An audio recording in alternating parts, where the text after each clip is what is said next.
Jeudi 5 décembre 2019, bienvenue aux informations de la mi-journée. Le chef de la diplomatie béninoise Aurélien Agbenonchi a reçu hier mercredi 4 décembre 2019 les copies des lettres de créance des ambassadeurs du Congo et du Canada près le Bénin. La ministre des Affaires sociales et de la microfinance était ce mardi au centre de promotion professionnelle des jeunes handicapés d'Akasato. Ceci pour prendre part aux diverses manifestations inscrites dans le cadre de la célébration de la 24e édition de la Journée internationale des personnes handicapées. Et puis, le ministre des Sports et les délégations de la FIFA, de l'Agence française de développement et la Fédération française de football ont visité hier des classes sportives. Une visite qui vient après leur rencontre sur le projet de développement des sports en Afrique, précisément la promotion du sport à l'école. Voilà pour le sommaire.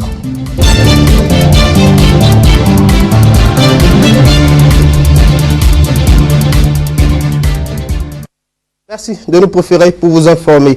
Les ambassadeurs du Congo et du Canada près le Bénin ont transmis ce mercredi 4 décembre 2019 les copies de leurs lettres de créance au ministre des Affaires étrangères et de la coopération. Ils entendent renforcer leur lien de coopération avec le Bénin. La cérémonie s'est tenue dans les locaux du ministère des Affaires étrangères. Compte rendu, Rolinis Diaïtor et Prudence Koussouran. Premier ambassadeur à s'aventurer dans la salle de remise de copies des lettres de créance. Carole McQueen vient par cet acte marquer son territoire au Bénin. Ambassadeur désigné du Canada près le Bénin avec pour résidence à Ouagadougou au Burkina Faso, elle est née le 22 septembre 1972.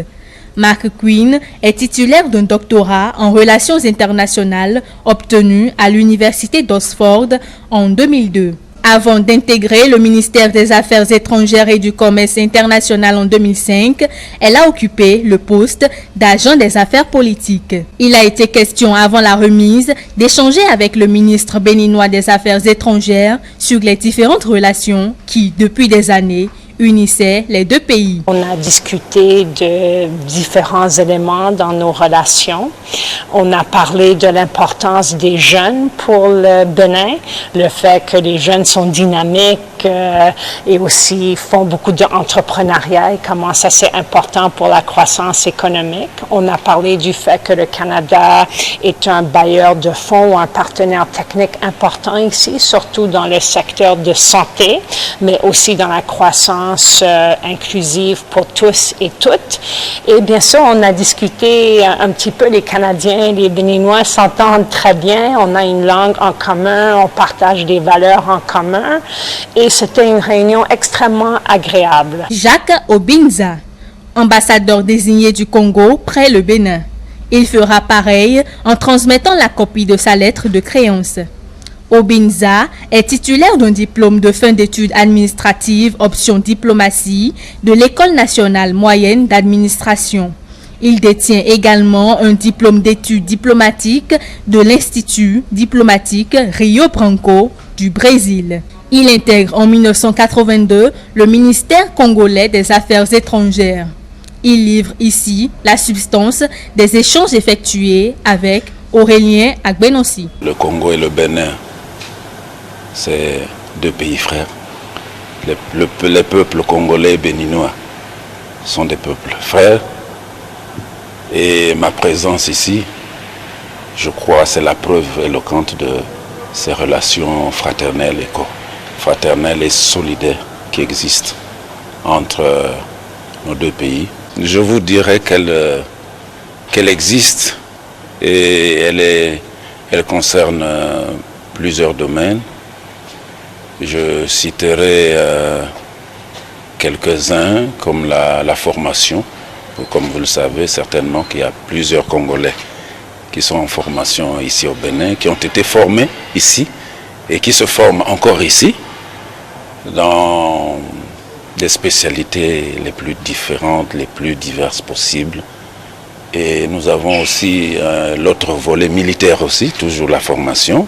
Il y a la nécessité aussi que nous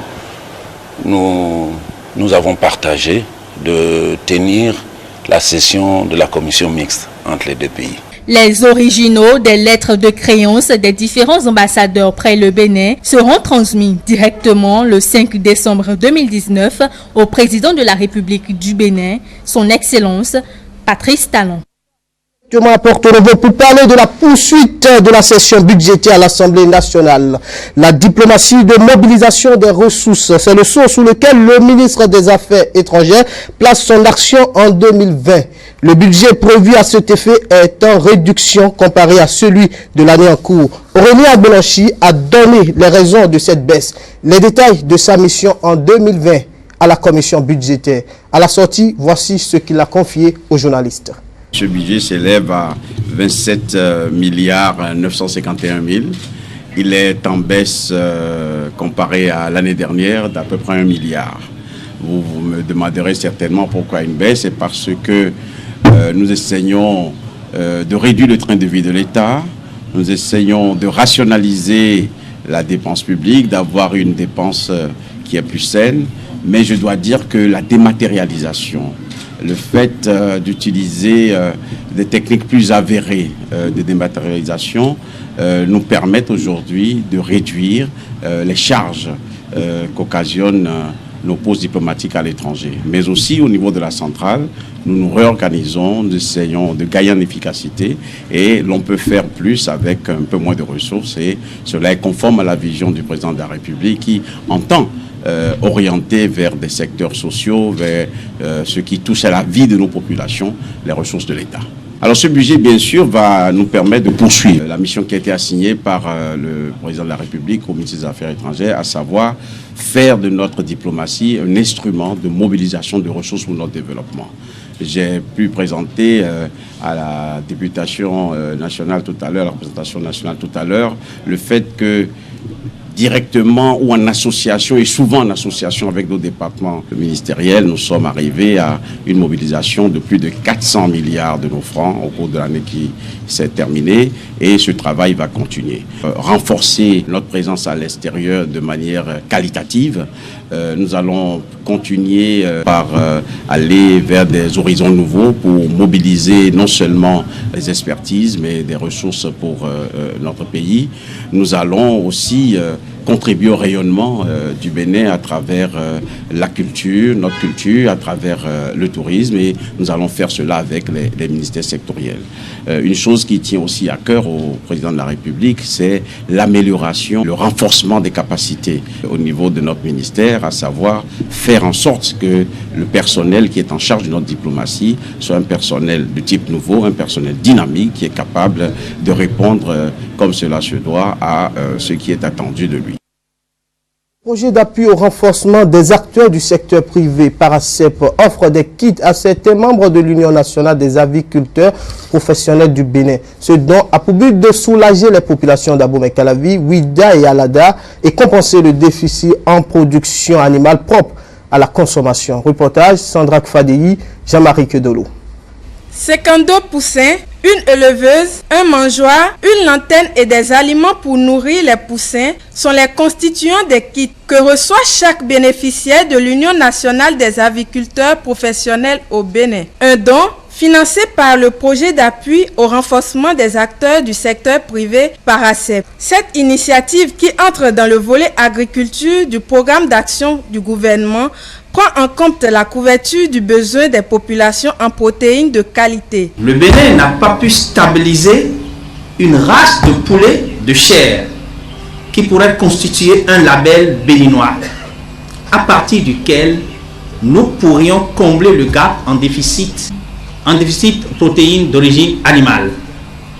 C'est pourquoi le présent projet dénommé « Mise en place d'un système de biosécurité et de vaccination efficace en agriculture » vient à point nommé pour régler le problème de biosécurité et de vaccination au niveau des 3 communes d'intervention, à savoir Abomey-Calavi, Alada et Ouida.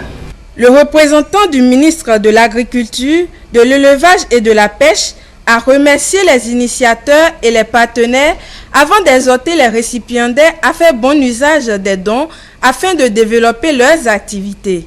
L'initiative de ce jour vient à point nommé pour contribuer à l'atteinte des objectifs de ce PNDF au nom du ministre de l'Agriculture, de l'Élevage et de la Pêche. remercier les initiateurs de ce projet et surtout les partenaires, le partenaire Paracep pour cet appui important dans la promotion de la filière aviculture traditionnelle au Bénin. J'invite par la même occasion les éleveurs à prendre soin de ces équipements et appuis en vue de développer leurs élevages. Les bénéficiaires de cet appui à initiative privée n'ont pas manqué d'exprimer leur profonde gratitude après la remise des lots. Il faut rappeler que ce projet a pour but de compenser le déficit en production animale et d'amener les Béninois à consommer local.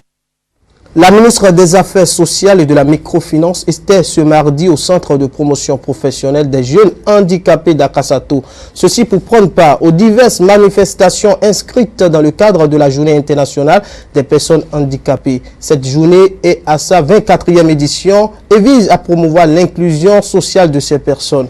C'est une initiative des services des Sœurs pour la promotion humaine en collaboration avec des associations partenaires.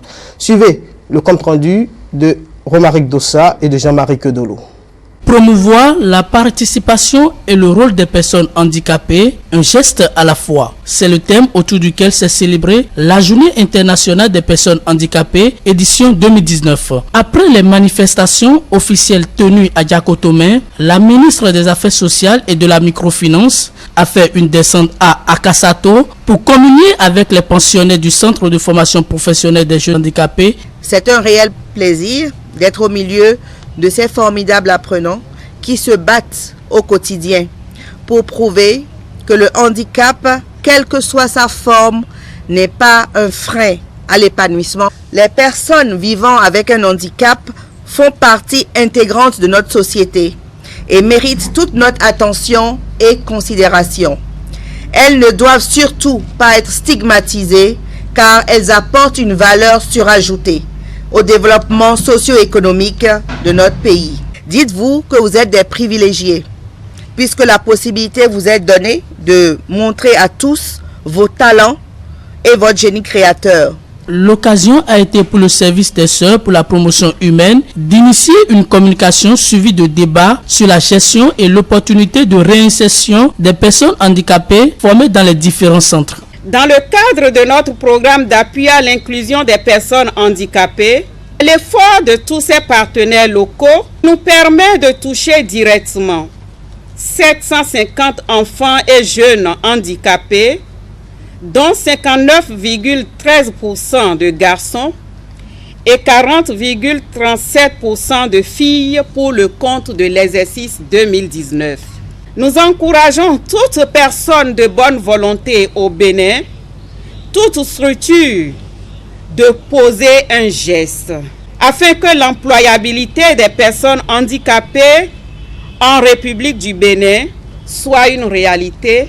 La loi portant protection et promotion des personnes handicapées est votée et promulguée depuis 2017. Son application a du plomb dans l'aile. D'où l'appel de ces jeunes qui plaident pour son application effective. Tous les enfants handicapés et non handicapés du Bénin, par ma voix, remercie à travers vous le gouvernement béninois pour toutes les dispositions législatives prises en vue de leur épanouissement. Dans le cadre de l'inclusion des personnes handicapées et plus spécialement des enfants et jeunes, plusieurs défis restent à surmonter. Ces difficultés récurrentes trouvent pour la plupart leur solution à travers les dispositions prévues par la loi 1706 du 29 septembre 2017 portant protection et promotion des droits des personnes handicapées en République du Bénin, votée et promulguée en 2017. La présence de la ministre des Affaires sociales et de la microfinance, Madame Véronique Toinfodé, à cette cérémonie, témoigne de son attachement à la cause des personnes handicapées. Ce geste fait écho des actions du gouvernement qui visent à prendre en compte toutes les couches sociales dans le processus de l'insertion professionnelle. Après la visite de travail sur le projet de développement du sport en Afrique, précisément la promotion du sport à l'école, la délégation de la FIFA et les représentants de la Fédération française de football avec le ministre des Sports se sont rendus dans des classes sportives. C'était ce mercredi 4 décembre 2019 à Cotonou. Le but est d'apprécier le travail qui s'y fait avec les joueurs et leur apporter la bonne nouvelle sur la promotion du sport à l'école. Suivez le compte rendu de Antonia Dossa et de Sila Zonye.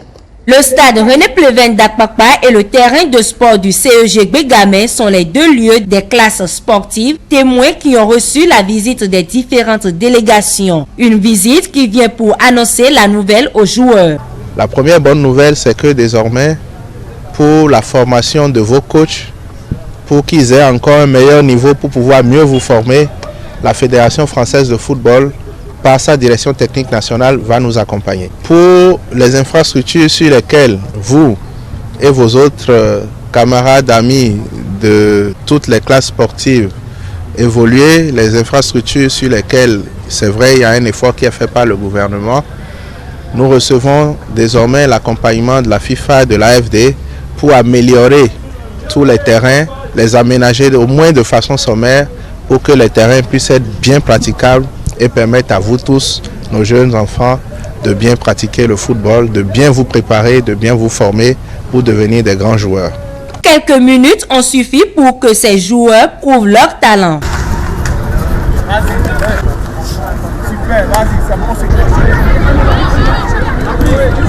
Les délégations sont rassurées de l'effort de ces joueurs qui représentent une expérience qui doit faire école dans la sous-région. On est fiers de ce que vous faites. Vous allez donner l'exemple. Grâce à ces projets, tous les pays d'Afrique vont bénéficier de ces projets. Donc nous comptons sur vous et nous sommes fiers de ce que vous faites. Française de football, c'est la direction technique nationale. Je crois que vous connaissez tous l'équipe de France. Et donc on vous confirme oui, qu'on va vous accompagner dans votre chemin. Cette visite a été marquée par un don d'équipement aux joueurs. Ceci pour les soutenir et les encourager dans leur passion. Un dernier élément pour mettre fin à ce journal de la mi-journée. Une année scolaire réussie est d'abord une année qui se planifie. Pour ce faire, des dispositions doivent être prises par l'apprenant. Romaric Dossa, dans ce reportage, nous explique les attitudes que doivent adopter les apprenants pour réussir une année scolaire. Suivez. Outre l'éducation que nous recevons des parents, nous avons besoin de l'instruction. Et l'école reste le lieu par excellence pour acquérir le savoir puis le savoir-faire. Plusieurs facteurs entrent en ligne de compte afin de garantir in fine le succès. Cela part déjà de l'attention et du sérieux dans la prise de notes du savoir que lèguent les enseignants. On ne peut pas servir toutes les explications dans leur cahier. Ils ne peuvent pas tout copier. Alors ils vont prendre note de l'essentiel de tout ce qu'il a dit pour enrichir les notions qu'ils ont acquises. S'ils n'ont pas leur carnet de notes, avec un crayon à papier, ils peuvent prendre note dans la marge de leur cahier. Il y a cette notion qu'il faut leur donner, comment prendre note, quelles sont les différentes abréviations conventionnelles. Il faut d'abord leur apprendre ça. Et quand ils connaissent, ils prennent note plus facilement. Mais il faudrait aussi que le professeur tienne compte du rythme de ses élèves pour pouvoir donner son enseignement, pour pouvoir donner ses notions à prendre. Il suit le professeur et il prend l'essentiel de ce que le professeur dit. Mais c'est le professeur qui lui enseigne ce qu'on peut appeler essentiel de l'accessoire. Donc il prend note au bic, au stylo, mais les explications, il les prend dans la marge, au crayon. Et ça l'aide à la maison à mieux comprendre ce que le professeur a enseigné en classe. À l'école comme à la maison, les apprenants doivent avoir le cœur à l'ouvrage. À cet effet, même en cas d'absence de l'enseignant, l'élève doit s'occuper sainement, mettant ainsi son temps à profit. Tant qu'il est au cours en classe, il doit s'occuper. Donc faire un petit exercice ou bien lire quelque chose ou discuter avec son camarade sans déranger les autres. Il peut discuter, mais des choses sérieuses. Il ne s'agit pas de dire quelle est la chaussure qu'on va porter à Noël, non, mais des choses essentielles. Apprendre pour assimiler ses cours n'est pas chose facile. Toutefois, il existe des méthodes pour mieux se concentrer et être productif dans le rendement. Donc, je n'attends pas la veille du devoir ou la veille de l'examen pour apprendre. Parce que j'ai commencé à me mettre à jour. progressivement et donc la révision est plus facile. Ce que tu as reçu, c'est dans ton cahier. Il suffit simplement de reprendre les exercices et de s'appliquer à faire ces exercices-là. Comme ça, si des exercices similaires arrivent, on travaille simplement et aisément. Une année scolaire dure en moyenne 9 mois. Pour que le succès vienne couronner les nombreux efforts, la gestion du temps reste un élément déterminant dans l'atteinte des résultats escomptés.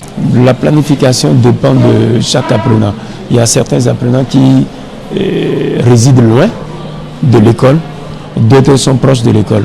Alors celui qui réside loin doit tenir compte de la durée qu'il fait avant d'aller à la maison. Et s'il rentre, il rentre tôt. La première des choses à faire, c'est d'aller se laver les soirs. Si il rentre tôt autour de 20h30 ou bien 21h à cause des embouteillages et autres, il doit savoir qu'arrivé à la maison, je dois prendre une douche. Après la douche, qu'est-ce qu'il faut faire? Je dois manger. Je mange, je prends mon cahier, il faut faire 30 minutes de lecture. Le lendemain, vous vous réveillez tôt. Il faut faire 15 minutes de lecture avant de reprendre le chemin de l'école. Pour la réussite du cursus scolaire d'un enfant, les parents ont un rôle important à jouer. Il s'agit du suivi régulier et rigoureux de leur progéniture dans l'accomplissement de leurs différentes tâches académiques. Vérifier si l'enfant fait ses exercices. Aller dans l'école pour se renseigner sur l'enfant. Que l'enfant sache que, attention, mon papa vient se renseigner. Que le parent sache que le parent ne veut pas se mettre à la place de l'éducateur, à la place de l'enseignant, je vais dire. Donc le parent doit suivre les conseils de l'enseignant. Par ricochet, le conseil du directeur d'école. Et aujourd'hui, il y a des parents qui prennent des répétiteurs à la maison. Les répétiteurs sont là pour pouvoir répéter ce que les enfants ont appris à l'école. Oui, c'est vrai. Mais il y a un danger derrière ça. Est-ce que le répétiteur est bien formé pour ça? Mais quand les parents voient que c'est nécessaire qu'on fasse suivre un peu les enfants, qu'ils viennent aussi demander conseil pour que les directeurs puissent leur chercher des gens capables de bien entraîner leurs enfants à la maison pour la réussite et non pour l'échec. C'était le journal de la rédaction. Merci de l'avoir suivi. La prochaine édition du journal présenté, c'est 19h45. À bientôt.